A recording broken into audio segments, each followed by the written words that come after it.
하나님의 말씀 함께 보겠습니다. 신약성경 요한복음 8장 12절의 말씀과 12장 44절에서 46절까지의 말씀입니다. 요한복음 8장 12절 말씀과 12장 44절에서 46절까지의 말씀을 제가 봉독해 드리겠습니다. 예수께서 말씀하여 이르시되 나는 세상의 빛이니 나를 따르는 자는 어둠에 다니지 아니하고 생명의 빛을 얻으리라. 예수께서 외쳐 이르시되 나를 믿는 자는 나를 믿는 것이 아니요 나를 보내신 이를 믿는 것이며 나를 보는 자는 나를 보내신 이를 보는 것이니라. 나는 빛으로 세상에 왔나니 물은 나를 믿는 자로 어둠에 거하지 않게 하려 함이로라. 아멘.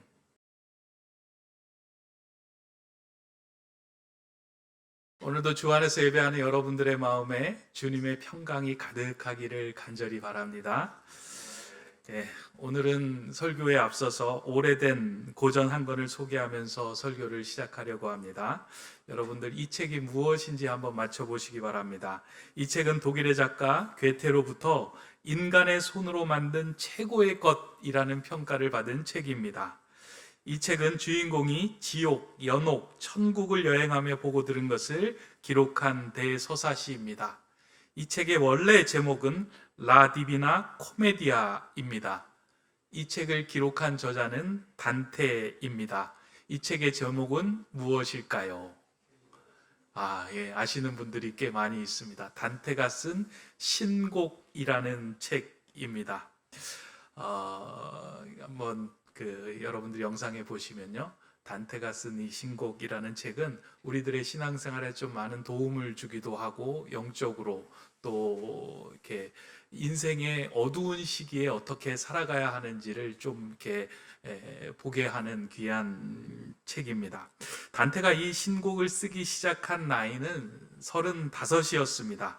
이 35이라는 나이는 그 당시의 나이로, 지금의 나이도 비슷하겠지만 그 당시의 나이로는 인생에 있어서 절반에 해당되는 나이였습니다. 그 당시에 이제 수명이 한 70 정도 됐다면 인생의 절반을 지낼 때쯤 기록한 책입니다.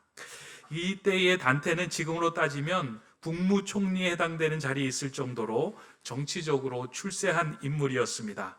그러나 정치적인 문제에 얽혀 망명을 떠나게 되었고 인생의 어두운 시기를 보냈던 그 순간이 자신의 나이 35세 때였습니다. 그래서 지나온 시간을 돌아보며 이제 앞으로 어떻게 살아가야 할 것인가를 깊게 고민하던 시기가 35세였고 이러한 고민 끝에 이제 출간해낸 책이 신곡이라는 책입니다. 이 책의 첫 문장은 단테의 그러한 심정을 잘 묘사해 주는 이제 문장으로 되어 있습니다.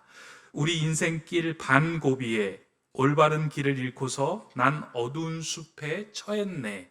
이 책이 이렇게 시작이 됩니다. 그러니까 인생의 반고비에 올바른 길을 잃고서 어두운 숲에 처해 있는 자신의 모습을 들여다보며 나는 이제 길은 잃은 것 같아. 어떻게 살아가야 할 것인가를 고민하며 기록한 책이 이 신곡입니다.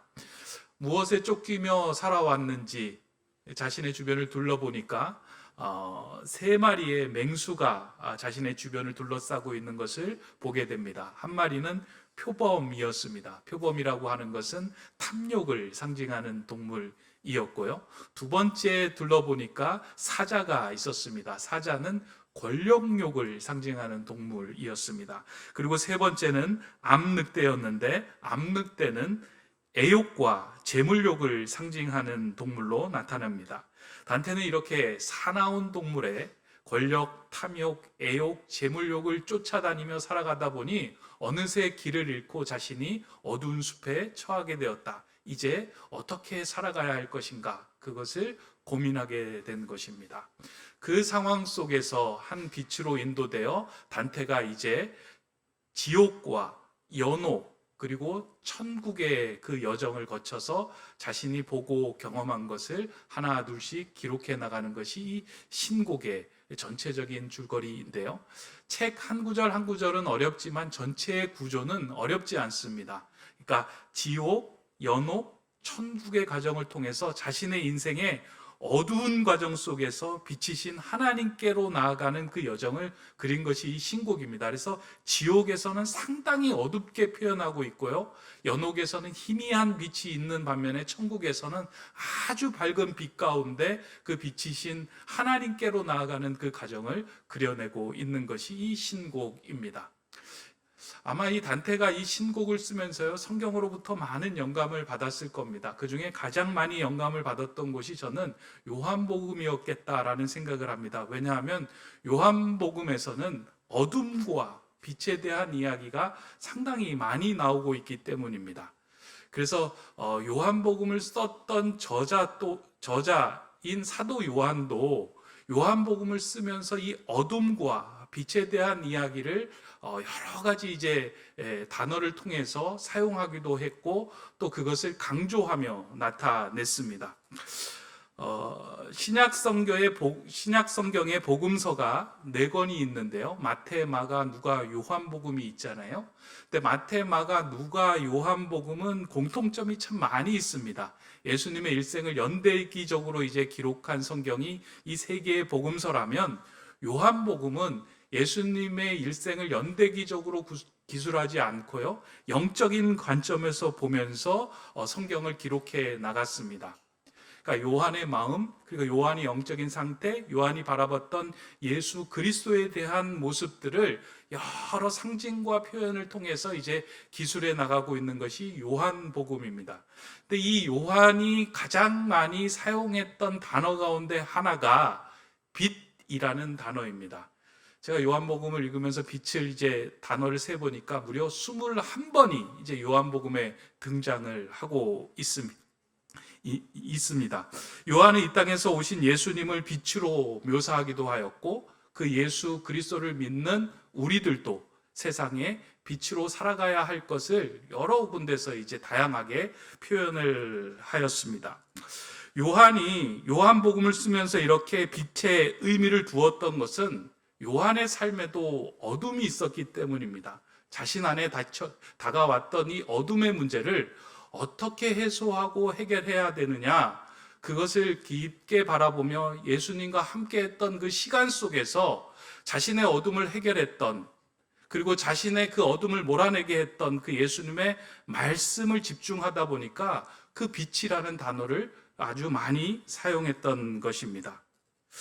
요한이 사용했던 이 빛이라는 그 상황은 요한의 인생을 어둠으로부터 빛으로 이끌었던 그 빛인데요.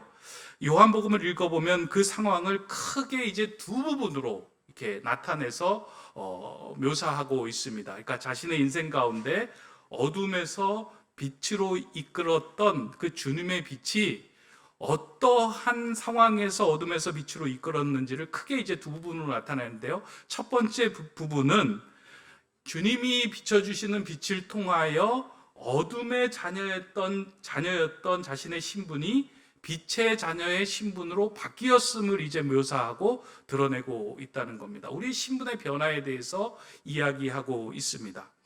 예수님을 만나기 이전에 모든 사람들은 어둠의 상태입니다.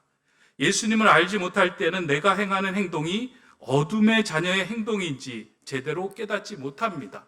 그러니까 아무리 선한 일을 하더라도요, 예수님을 알지 못하고 예수님을 믿지 못한 그 상황 속에 했던 일들은 빛의 행동이 아닙니다. 이 단테의 신곡을 읽다 보면 재밌는 부분이 있는데요. 여러분들도 한번 시간 되시면 한번 쭉 읽어보시면 좋을 것 같습니다. 이 단테가 지옥을 묘사할 때 이제 9단계, 9층으로 지옥을 묘사를 하고 있는데요. 이제 제1단계가 이 세상에서 선한 일을 하였지만 하나님을 믿지 못하는 사람들이 모여있는 그 지옥으로 묘사를 합니다. 이게 점점 가면서 심한 죄를 지은 사람들까지 이렇게 이제 계단식으로 이루어져 있는데 그 1단계에 머물러 있던 사람이 누구라고 이야기를 하냐면 플라톤, 아리스토텔레스, 소크라테스, 그 사람들이 그곳에서 한숨을 푹푹 쉬면서 있는 모습을 이제 보게 되었다라고 이야기합니다.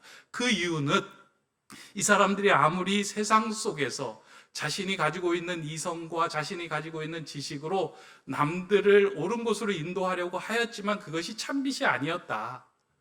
예수 그리스도를 알지 못하는 것은 온전한 빛된 삶이 아니다라는 것을 이제 은연중에 보여주고 있습니다.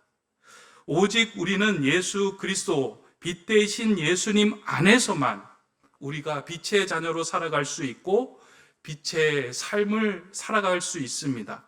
그 빛이 우리에게 비칠 때에만 우리는 생명을 얻게 되고 참 하나님의 자녀가 될 수 있습니다.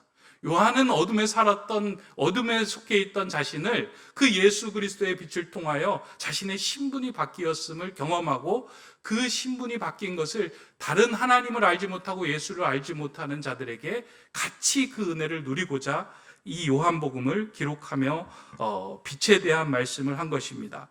그래서 이 요한은 요한복음 8장 12절에서 예수님의 말씀을 귀담아 듣고 이렇게 기록하고 있습니다. 예수께서 또 말씀하여 이르시되 나는 세상의 빛이니 나를 따르는 자는 어둠에 다니지 아니하고 생명의 빛을 얻으리라. 예수님께서 하신 말씀이 나는 세상의 빛이다. 너희가 지금 어둠에 다니고 있는데 더 이상 그 어둠 속에 거하지 않게 하기 위해서 내가 이 땅에 세상의 빛으로 왔다라고 말씀을 하고 있습니다. 그리고 그 생명의 빛을 머금은 자로 하여금 어둠에 거하는 자들에게 이 빛을 전하는 자들로 우리를 부르셨음을 알게 하신 것으로 이 이제 성경을 요한은 기록하고 있습니다. 다시 말해서 예수님이 이 땅에 세상의 빛으로 오셨는데 그 세상의 빛을 발견한 사람들은 다른 사람들 또한 하나님을 보게 하는 빛으로 이 땅에 살아가게 해야 한다라는 것을 전하기 위해서 이 요한복음의 메시지를 빛의 말씀을 전하고 있는 것입니다. 오늘 저와 여러분은 모두 이 구원의 빛을 받았고 그 빛의 역할을 감당하기 위해 이 자리에서 예배하고 있는 것입니다. 다른 것을 위해서 예배하는 것이 아니고요. 오늘 이 자리에서 열심히 예배할 때 여러분들 안에 그 예수 그리스도의 빛이 머물기 시작하고 그 빛을 통해서 다른 사람들이 하나님 살아계시는구나, 하나님이 역사하고 계시는구나 라는 것을 보게 하는 빛이 여러분이 되게 하신다는 겁니다. 이게 아주 중요한 메시지입니다. 여러분들은 눈을 뜨면 사물을 볼 수 있다라고 생각을 하시죠? 그러니까 우리가 눈만 뜨면 사물을 보고 판별을 할 수 있다라고 생각을 하죠. 그런데 사실은 그렇지 않습니다. 우리의 눈에 빛이 들어올 때만 사물을 판별할 수 있습니다. 아무리 눈을 뜨고 있어도 갑자기 어두워지고 깜깜해지면 우리 앞에 있는 사물을 절대 우리는 식별하거나 판별할 수 없습니다. 지금 예배 드릴 때요, 제가 앞에 설교하는 저를 여러분들이 눈을 뜨고 보시잖아요. 근데 보는 이유는 빛이 여러분 눈 안에 들어있기 때문입니다. 만약 누군가 저 뒤에서 불을 꺼버리면, 이 조명이 다 꺼지게 되면 여러분들은 제가 안 보입니다.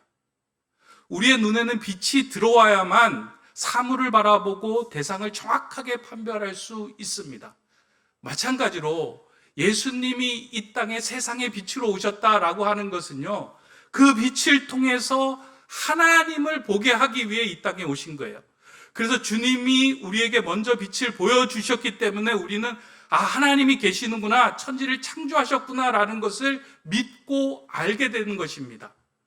그런데 그 주님께서 우리에게 동일하게 뭐라고 이야기를 하시냐면 너희도 세상의 빛이다 라고 말씀을 하셨어요. 아주 중요한 메시지입니다. 주님만이 빛이 아니고요, 너희도 세상의 빛이다.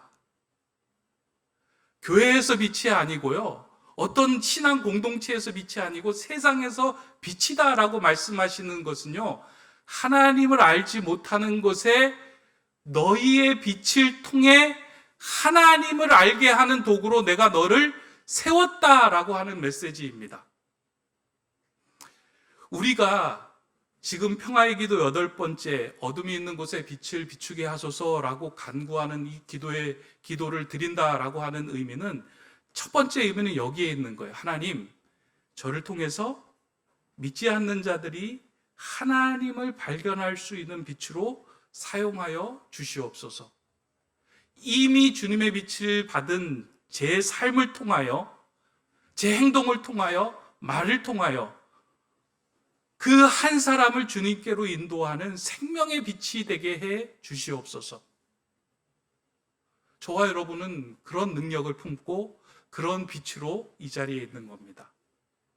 그래서 여러분들이 믿지 않는 사람들 속에서 정말로 정성을 다해서 그들을 위해 간구하고 빛으로 살아갈 때 어느 순간에 그들의 눈이 열려서 하나님을 보는 일들이 나타납니다. 가족들에게 변화가 일어나고요, 친구들에게 변화가 일어나고 주변 사람들에게 변화가 일어납니다. 그건 내 능력이 아니고요, 하나님께서 먼저 우리 안에 생명의 빛을 담아 두셨기 때문입니다. 얼마 전에 한 벌써 몇 달이 됐는데요, 제가 너무 기쁜 소식을 하나 이제 전해 들었습니다. 아주 오래된 친구 가운데, 고등학교 친구 가운데 친하게 지냈던 친구가 사진을 보내온 거예요. 그러니까 제가 이제 교회도 다니고 목사가 되었다라고 하는 그 이야기를 전해 들어서 저에게 이제 사진을 보냈는데, 그 사진이 뭐냐면 자기가 이제 세례를 받는 그 사진을 저에게 보내면서 축하해 달라라고 이제 사진을 보냈어요. 근데 제가 이제 고등학교 다닐 때 그 친구하고 아주 친하게 지냈는데, 한 가지 안타까운 것이 무엇이냐면, 이 친구네 집에 놀러 가면 이게 집 전체가 이제 절에 다니는 집이어서 하여간 불교의 여러 가지 그 용품들이 집에 가득했습니다. 그래서 주일에 이제 교회 가서 같이 신앙생활하면서 즐겁게 지내면 좋을 터인데, 자기는 이제 신앙이 다르고 불교에 절에 가야 되니까 이제 주말에는 같이 놀지 못한다라고 하는 것이 늘 안타까웠어요. 성품도 좋고 다 좋았는데 이제 그 부분이 늘 아쉬운 마음이 있어서, 하나님, 저 친구가 좀 교회에 다니고 신앙생활을 하면 좋겠습니다라는 마음으로 늘 그 친구의 이제 생각이 날 때마다 그를 위해서 기도를 했습니다. 근데 그게 이제 10년, 20년, 30년, 거의 이제 35년이 다 돼가는 시점에 툭 하고 자기가 세례를 받았다, 축하해달라라고 이제 그 메시지와 사진을 보내준 거예요. 제가 속으로 너무나도 기뻐하면서요, 하나님이 이제서야 내 기도를 들어주셨구나 라는 생각이 들면서 참 감격이 되더라고요. 물론 그 친구가 주님께로 돌아오고 생명의 빛 가운데 거하게 된 데에는 많은 주변 사람들의 기도가 있었을 겁니다. 제 기도뿐만 아니라 주변 사람들의 기도가 분명히 있었을 겁니다. 근데 저는 그렇게 생각해요. 하나님이 제 기도에 응답해 주셨구나. 제가 잊어버렸던 기도를 다시금 그때 생각나게 해 주셨어요. 목회자로 살아가면서요, 늘 교인들만 만나다 보니까 사실은 제 주변에 믿지 않는 사람들을 만날 때가 이렇게 믿지 않는 사람들이 많지 않더라고요. 여러분들은 어떠신가요? 아마 여러분 주변에도 믿지 않는 이웃이나 가족이나 친지나 부모, 형제들이 있을 겁니다. 근데 1년 기도하고 2년 기도하고 3년 기도하면서 아무런 변화가 없어서 포기하고 싶은 마음도 있었을 겁니다. 그리고 포기하신 분들도 있을 겁니다. 근데 포기하시면 안 됩니다. 절대. 어둠이 있는 곳에 빛을 심게 하소서. 오늘 이 기도를 우리에게 다시금 가르쳐 주신 이유는, 하나님, 제 삶을 통하여 제 인생이 누군가에게 주님을 밝히 보여주는 그 빛으로 사용되게 해주십시오라고 하는 그 간구를 우리로 하여금 다시금 깨닫게 하기 위하여 이 기도를 알게 하시고 또 기도를 하게 하신 것입니다. 이제 1년에 6개월이 지나가고 있는데요, 여러분들 저하고 다시 한번 좀 마음에 좀 이렇게 도전을 좀 받았으면 좋겠습니다. 여러분들 주변에 믿지 않는 가족들이 있다면요, 그 가족을 위해서 좀 다시금 그 사람을 붙들고 기도했으면 좋겠어요. 올 한 해 또 다시 한번 그 사람을 붙들고 주님, 이 사람이 주님의 빛을 보기를 소망합니다. 나를 통해서 정말 하나님을 만나기를 소망합니다. 내가 그 사람의 영적인 눈을 열어주는 도구가, 그런 빛이 되기를 소망합니다. 그렇게 간구할 때요, 하나님이 정하신 때, 하나님이 원하시는 그 때에 그 기도를 이루어 주실 겁니다. 그게 1년이든 10년이든 30년이든 하나님이 정하신 그 때에 반드시 우리가 기도하는 그 사람도 주님의 빛 가운데 거할 수 있도록 하나님께서 이끌어 주실 것입니다. 저는 이 기도가 다시 한번 저와 여러분에게 회복되면 좋겠다 생각이 돼요. 어둠이 있는 곳에 빛을 심게 하소서. 내 삶을 통하여 하나님을 발견하는 그 빛이 되게 하여 주시옵소서. 그 기도를 꼭 해나가는 저와 여러분 되시기를 바랍니다. 이게 이제 첫 번째라면요. 두 번째 어둠에서 빛으로 나가는 상황은 나의 상태를 제대로 보는 영적인 눈이 열림을 말합니다. 그러니까 빛의 자녀가 되었다라고 해서요. 내 상황, 내 마음의 어둠, 그리고 내 마음에 있는 것들을 제대로 볼 수 있는 눈이 한순간에 열리지 않습니다. 그래서 내 마음에 있는 어둠과 나에게 다가오는 사건을 영적인 안목으로 해석할 수 있는 힘이 없는데요. 그러나 생명의 빛이 임하고 주님의 빛이 임하기 시작할 때, 말씀의 진리의 빛 가운데 우리가 머물기 시작할 때 나에게 다가오는 사건이 무엇인지를 해석하고 풀어갈 수 있는 영적인 눈이, 안목이 열려진다는 겁니다. 프랑스어 표현 가운데 개와 늑대의 시간이라는 말이 있습니다. 여러분들도 한 번은 들어보셨을 겁니다. 그러니까 하루의 시간 중에서 이제 해가 져서 니엇니엇 어둠이 이제 깔리기 시작하는 그런 시점에서 사물을 판별하는 것이 약간 어려워지는 그 순간을 개와 늑대의 시간이라고 이야기하는데요. 왜 개와 늑대라고 이야기했냐면 멀리서 다가오는 그 동물이 하나 있는데 그것이 나를 이롭게 하는 개인지 나를 해치게 하는 늑대인지 그것이 분간하기가 어려운 시간이 그 개와 늑대의 시간이라는 거예요. 그래서 어둠이 짙게 깔리기 시작할 때 우리는 사물을 제대로 판별할 수 없고 엉뚱한 선택을 내리게 될 때가 있다는 겁니다. 신앙생활에도 마찬가지예요. 우리가 진리의 빛, 주님의 빛 안에 거하지 않을 때요. 우리에게 다가오는 사건, 상황, 문제, 일들이 제대로 해석하지 못하여 거기에 머물러 어둠에 주저앉게 하는 일들이, 그리고 낙심하게 하는 일들이 참 많이 있다는 겁니다. 진리의 빛 가운데 보면 분명히 나를 이롭게 하고 진리의 빛 가운데 나를 온전하게 사용하시는 하나님의 손길임에도 불구하고 그 어둠이, 그 어려움이, 고통이 너무 힘겨워 거기에 주저앉아 낙심하며 지낼 때가 있습니다. 요한의 삶에도 이러한 어둠의 순간들이 있었습니다.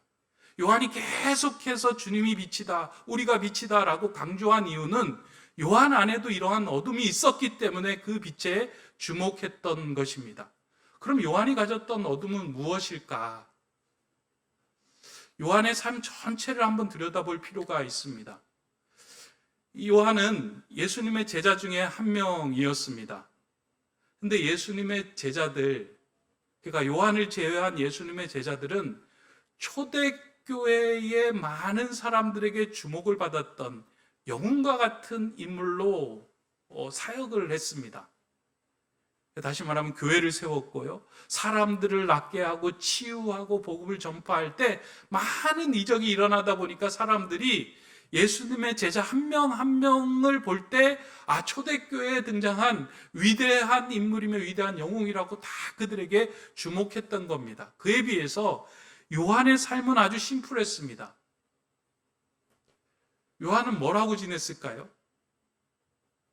성경을 보면은요, 예수님께서 십자가에 달려 돌아가실 때 예수님께서 요한을 향하여 이런 말씀을 합니다. 옆에 있는 마리아를 향하여, 예수님의 어머니 마리아를 향하여 요한에게 내 어머니라 라고 이야기하면서 내 어머니를 봉양하라 라고 이야기를 합니다. 요한은 그 예수님의 말씀을 듣고 40년간 그 어머니 마리아 봉양하는 일에 자신의 일생을 다 바칩니다. 돌아보니까 자신이 한 일이 없어요. 그 어머니를 40년 동안 열심히 봉양한 것 외에는 실제적으로 별로 사역했던 흔적들이 나타나지 않음에 참 마음이 무겁고 어려웠을 겁니다. 다른 사람들은 다 하나님의 일, 그리고 예수 그리스도의 그 능력을 가지고 일하는 것 같은데 그냥 한 여인을 돌보게 한 주님 그 말씀이 마음속에서 잘 이해되지 않았기도 했을 겁니다. 상대적으로 자신의 삶이 다른 제자들에 비해 초라해 보였을 겁니다. 저는 이게 마음에 들인 어둠이라고 생각을 합니다. 사실 목회하면서요, 이게 목회자에게도 이런 어둠이 들일 때 참 어둠이 드리워질 때 힘들 때가 있는 거예요. 제가 일본에서 목회를 할 때 주변에 있어 이제 현지인 그 목회를 하는 선교사님들을 꽤 많이 만났습니다. 그러니까 한국에서 하나님이 주신 사명을 가지고 일본에 가서 일본인들을 섬기겠다 하고 이제 일본에 가서 선교하시는 목사님을 많이 만났는데요. 이분들이 이제 1년, 2년, 3년, 5년을 지나면서 마음이 이렇게 많이 어두워지는 그 시기가 있더라고요. 왜냐하면 일본인 선교를 할 때 뭐 정확한 건 아니지만 대부분 이제 통설적으로 이야기하는 것이 무엇이냐면 일본 사람 한 명을 전도하기 위해서는 최소 5년에서 10년이 걸린다라는 말을 합니다. 그러니까 한 가정 한 사람을 정말 주님의 사람으로 이 교회 성도로 인도하기 위해서는 5년에서 10년간의 관계를 맺고 그 사람을 위하여 정성껏 투자를 해야만 그 사람이 교회 안으로 들어와 하나님의 백성이 된다는 겁니다. 그러니 20년 동안 교회 사역을 한 선교사가 그 교회 안에 머물렀던 이제 성도님들 가정을 보면요, 2가정, 3가정, 4가정, 5가정이에요. 그러니까 한 해에 한 가정을 세우는 일도 참 어려운 거예요. 하나님께서 나에게 그런 능력을 주시지 않은 것인가 하는 그 마음에 답답해합니다. 근데 그런 선교사 가정만 있으면 괜찮은데 옆에 살짝 고개를 들어서 한인 목회를 하는 그 목사님들을 보면 또 상황이 다른 거예요. 한인 목회는 그렇게 막 눈물을 흘리며 기도하지 않는 것처럼 보이는데 한국에서 일본으로 주재하러 오신 분들이, 성도님들이 교회 안을 메우고 교회 안에서 열심히 사역하고 봉사하면서 교회가 무엇인가 힘있고 영적으로 뭔가 탄탄해져가는 그런 모습을 보여지게 합니다. 상대적으로 볼 때 얼마나 마음이 어둡겠습니까? 그러나 어느 시간이 지나면요, 선교사님이 그 어둠에 계속 있지 않습니다. 주님께서 비춰주시는 그 빛 가운데 자신의 그 사역이 얼마나 귀한 것인지를 알고 그 선교의 어려운 과정 속에서 정말 빛된 모습으로 한 해 한 해를 살아가는 모습을 보면서 참 제가 많은 은혜를 받았습니다. 마찬가지로 요한의 마음에도 어둠이 드리워졌을 겁니다. 그럼에도 불구하고 요한의 삶이 계속 어둠으로 남지 않았던 것은 그의 심령에 예수 그리스도의 말씀이 빛으로 내가 이 땅에 왔다라고 하신 그 말씀이 가득했기 때문입니다. 빛이신 주님의 말씀이 임할 때 내 상황과 환경과 여건들을 제대로 볼 수 있는 영적인 안목이 열립니다. 이게 아주 중요해요.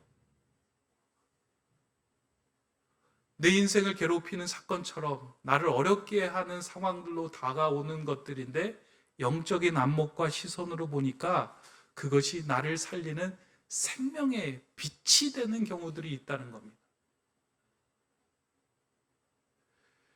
요한은 그 예수 그리스도의 말씀을 60년 동안 마음에 기억하고 있었어요. 그러니까 요한복음이 빠르면 70년, 늦으면 95년까지 그 어간에 기록되어 있다라고 이야기를 하고 있는데요. 예수님 가시고 난 이후에 60년이 지나고 난 다음에 기록한 글인데 요한은 명확하게 예수님이 하신 말씀들을 다 마음에 새기고 있었어요. 그 이유는 어둠이 올 때마다 이 땅에 주님께서 빛으로 오셨다 하는 그 큰 음성을 들었고 마음에 새겼기 때문입니다. 오늘 우리가 읽은 말씀이 그 말씀 아니겠습니까? 요한복음 12장 44절 46절의 말씀입니다.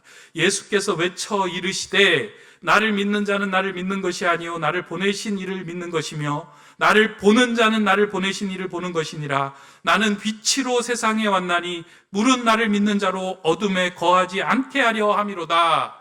예수님께서 말씀하실 때 그냥 말씀하시는 것이 예수께서 이르시되라고 하신 것이 아니고요. 뭐라고 이야기하냐면 예수께서 외쳐 이르시되 나는 세상에 빛으로 왔다. 너희로 하여금 어둠에 거하지 않도록 하기 위하여 빛으로 이 땅에 왔다라고 외쳐서 말씀하셨다라고 기록합니다. 이 외침이 요한의 마음에 깊이 새겨진 거예요. 자신의 상황을 볼 수 있는 영적인 눈을 열게 한 것을 깨달은 거예요. 그리고 그 후에 요한복음을 통해 이 말씀을 기록하고 있는 거예요. 여러분들 마음이 어둡습니까? 여러분들에게 다가오는 사건과 상황을 볼 수 있는 영적인 안목이 열려 있지 않습니까? 예수님께서 외쳐서 말씀하십니다. 나는 세상의 빛이라. 너희로 어둠에 거하지 않게 하겠다.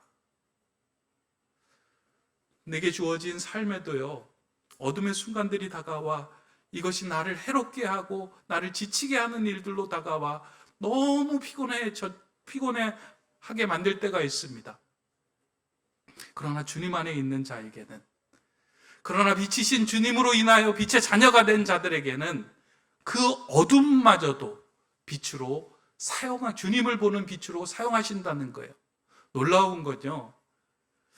요한이 그 어머니만 봉양하며 평생을 보내지 않았습니까? 그런데 그 어머니를 봉양하는 그 사이 속에서 주님과 깊은 교제를 합니다. 그리고 자신이 마음속에서 받았던 그 주님과의 깊은 교제들을 꾹꾹 눌러서 책으로, 성경으로, 글로 기록하잖아요. 그게 요한복음이고 요한 1서, 2서, 3서, 요한계시록. 이 말씀을 통해 주님이 누구신지, 빛으로 오신 하나님의 은혜가 무엇인지를 사람들로 하여금 깨닫게 하고 보게 하는 그 역할을 하게 한 거예요. 어떻게 보면 다른 제자들에 비해서 자신의 인생이, 자신의 사역이 너무 초라한 것 같았지만 결국 어떠한 면에서 볼 때는 그 사역의 모습을 통하여 이전의 제자들이 하지 못했던 더 큰 모습까지 감당케 하신 것입니다. 에디스 워튼이라는 사람이 이러한 말을 하였다고 합니다. 세상을 밝히는 방법에는 두 가지가 있다. 하나는 촛불이 되는 것이고 하나는 그 빛을 반사하는 것이다. 촛불처럼 활활 타오르면서 빛을 밝히는 사람이 있는 반면에 빛을 반사하여 그 빛을 밝히는 사람이 있다. 성도는 어떤 사람인가? 우리는 스스로 빛을 발할 수 있는 발광체가 아닙니다. 주님의 빛을 반사하여 보내주는 반사체입니다. 그렇기 때문에 영적인 빛이 우리 안에 깊게 들어오기 시작할 때요, 그 빛이 우리 안에 머물기 시작할 때 우리의 영적인 안목이 열리고, 그 영적인 안목이 열릴 때 우리의 삶을 통하여 주님을 보게 하는 빛이 될 수 있는 것입니다. 따라서 어둠이 있는 곳에 빛을 비추게 해달라라고 하는 간구는 내 삶에 드리워진 어둠을 제대로 보고 그 어둠까지도 주님을 드러내는 빛이 되게 해달라라고 하는 간절한 기도입니다. 이러한 삶을 살아갔던 최근에 이제 인물이 하나 있죠. 이 사람이 이제 책을 쓸 때마다 저도 이제 책을 사서 보고 깊은 감동을 얻는데요. 사랑의 지선아라고 하는 책을 낸 저자 이지선 씨가 최근에 이제 책을 한 권 출간을 했습니다. 꽤 괜찮은 해피엔딩이라는 책입니다.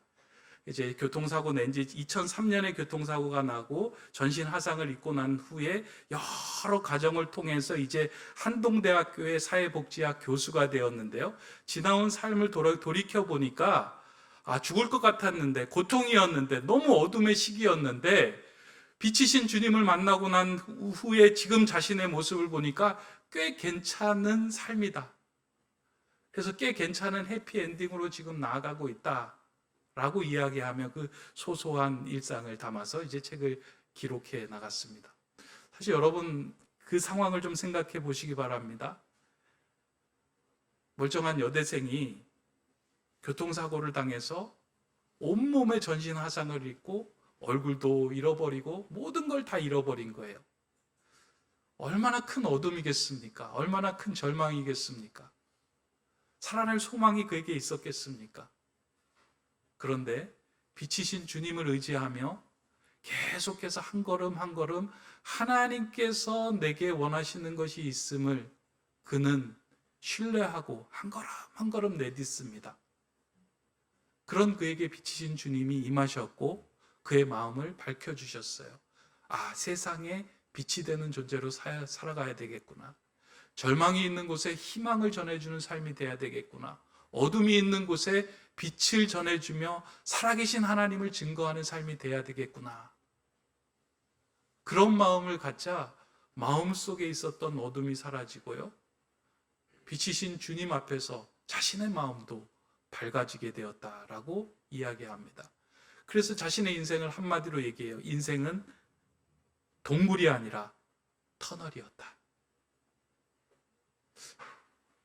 이 고백과 깨달음은요, 빛이신 주님이 그의 마음에 가득 들어왔기 때문에 영적인 안목이 열려서 그와 같은 고백과 그와 같은 삶을 누릴 수 있었던 겁니다. 근데 그 이야기는요, 이 지선 씨에게만 해당되는 것도 아니고 요한에게만 해당되는 것도 아닙니다.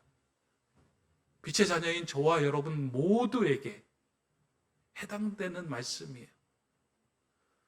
저와 여러분들도 살아가면서 어느 날 불쑥불쑥 어둠이 찾아오고 불쑥불쑥 지칠 때가 있고 답답할 때가 있고 내가 빛인가? 내가 어둠인가? 희미해질 때가 있습니다. 그때 우리가 기억해내야 하는 주님의 말씀이 있습니다. 나는 세상의 빛이라. 나는 빛으로 세상에 왔나니 나를 믿는 자로 어둠에 거하지 않게 하려 함이로다. 너희가 어둡지? 내가 빛이야. 나와 함께하면 너의 어둠이 사라지고 빛된 삶이 될 거야. 요한에게 크게 외쳤던 이 외침이, 주님의 외침이 저와 여러분에게도 들려주면 좋겠습니다. 혹시 어둠을 지나고 계신 분들이 있다면 여러분 다른 것 묵상하지 마시고요. 오늘 우리가 함께 나누었던 빛이신 주님에 대해서 깊게 묵상하시기 바랍니다. 하나님, 내 삶이 어둡습니다. 주님의 빛이 필요합니다. 하나님, 내 삶에 이루어진 상황과 사건과 문제들이 해석이 되지 않습니다. 주님의 빛으로 밝게 해석시켜 주십시오. 그렇게 간절히 간구할 때에 빛이신 하나님께서 저와 여러분에게 답답하게 가리워졌던 모든 것들을 밝게 비추어 주고 해석시켜 주실 것입니다. 그 은혜를 누리며 어둠이 있는 곳에 빛을 전하는 자의 삶이 되게 하옵소서. 이 기도가 끊어지지 않는 저와 여러분의 삶이 되기를 간절히 바랍니다. 기도하겠습니다. 사랑의 하나님, 어둠이 있는 곳에 빛으로 임하여 주셔서 어둠의 자녀였던 우리를 구원하시어 빛의 자녀로 삼아주심에 감사를 드립니다. 주님, 다시금 주님께 간구합니다. 진리의 빛이신 주님께서 우리의 어두운 마음을 비춰주시어 해석되지 않고 풀어지지 않는 이 어둠을 몰아내 주시고 생명의 빛, 진리의 빛 가운데 밝은 삶을 살아가는 저희 되게 하여 주시옵소서. 그 삶을 통하여 주변에 아직까지 주님을 발견하지 못하고 보지 못하는 자들에게 그들의 눈이 열리고 그들의 영적인 안목이 열리는 세상의 빛이 되는 삶이 다 되게 하여 주시옵소서. 우리 높은 뜻 세움교회가 그와 같이 세상에 주님을 밝히 드러내는 등불과 같은 빛이 되게 하여 주시옵소서. 예수 그리스도의 이름으로 기도드립니다. 아멘.